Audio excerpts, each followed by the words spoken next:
Identity theft is fast becoming the crime of our times. Ask John Sileo, a leading American authority on identity theft. You know, I spent 2 years not at home, not present for my family, not tending to my business, which eventually died. And that's, you know, identity is not just about numbers. It's about who we are, and it can completely redefine who you are.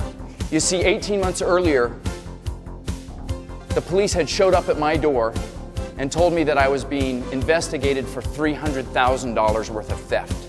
Guess who is going shopping with you this holiday season? Scam artists and identity top thieves. 5 things you need to do to protect The experts yourself. say there's a 1 in 10 chance someone in your family will become the victim With of credit identity cards and theft. passwords, Facebook pages and emails, it's a thief's paradise. $300,000. Not something I had done, something my business partner had done, using my identity. So his trips to Hawaii, his adult entertainment expenses, looked like they were mine, like they were John Sileo's. The paper trail led back to me.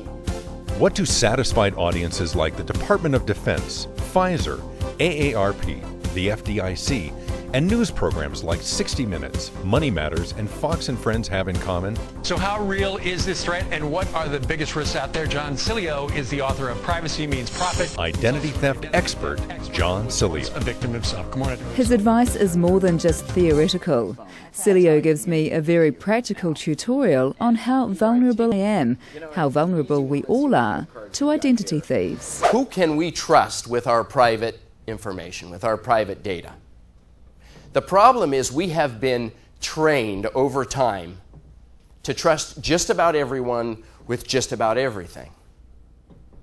The solution is to view that new exposure that we've got through a new lens, through a new set of eyes, which is why today I'm going to teach you, why you're going to learn to think like a spy. Let me give you an example of...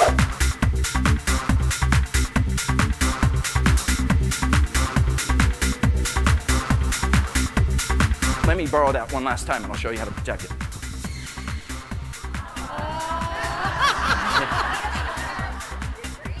Have I taught you nothing? And I get the purse every time, a second time, despite the fact that I have just trained you on not giving it away. Do you think that she will ever give this purse away a third time without saying hogwash aggressively? You're not so sure, are you? What's your name? Jenny. A little bit more information.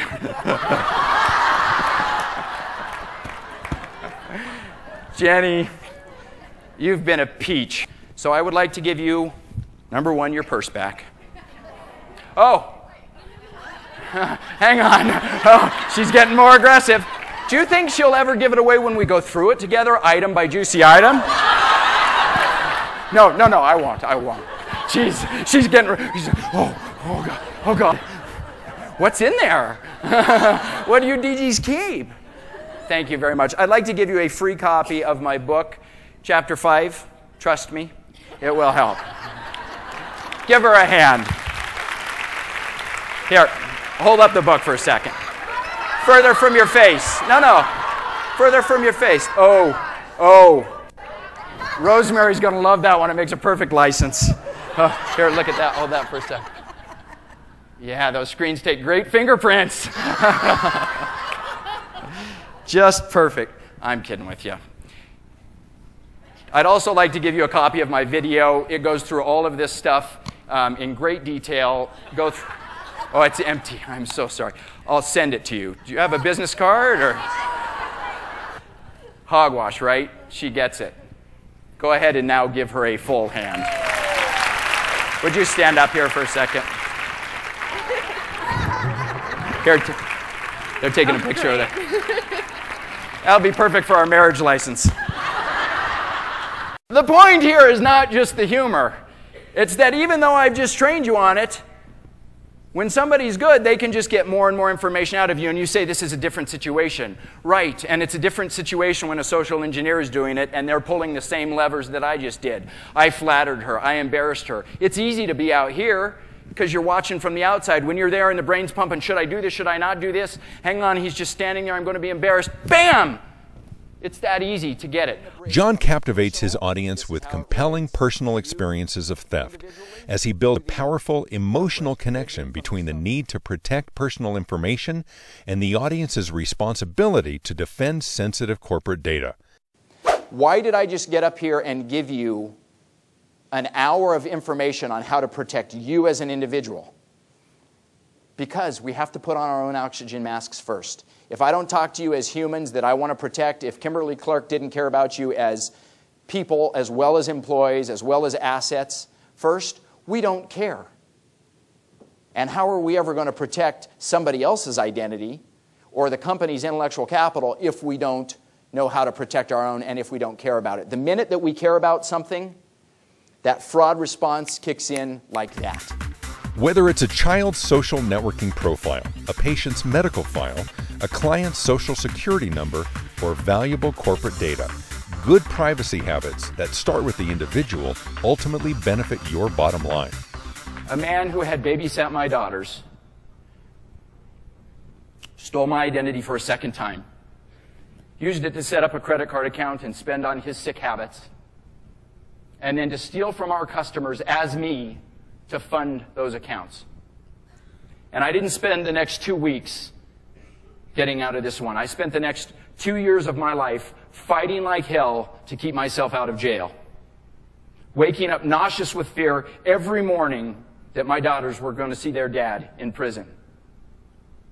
Now that wasn't my sentence. I didn't go to prison in the end, but I did lose my business, my salary, more than $300,000. And I lost something so much more central to who I am, to my identity, than all of the money.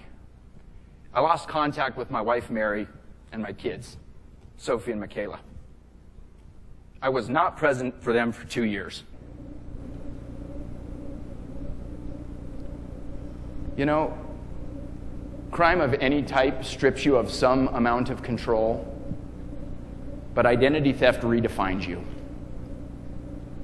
You lose your money, you lose your time, and sometimes you even lose track of your values. But here's my dirty little secret. I didn't lose control. I never, ever lost control. I gave it away. One little piece at a time, I gave it away. They say an identity is stolen online worldwide once every 3 seconds. And in the age of social networking, we've made it so much easier for the criminal than ever before. But there are 3 basic rules of thumb. When you post it, I don't care if it's a tweet, Facebook, YouTube, Flickr, a blog post, when you put it online, and this is going to be a broad brushstroke here, when you put it online, it's public, it's permanent, and it's exploitable. Identity theft prevention, data breach defense, and fraud training are relevant topics for every audience member with a Social Security number and every organization that recognizes the cost savings, reputation defense, and corporate responsibility required to operate profitably in the information economy. Here's my point. Sometimes fear and uncertainty and discomfort are just red flags for where we need to make a change in our lives. Identity theft is fearful. It is a fearful topic. I know, I've been there twice. But you guys don't have to buy in to that fear if you're willing to control it and to use it. Thank you very much. I appreciate your time. Thank you. Thank you all.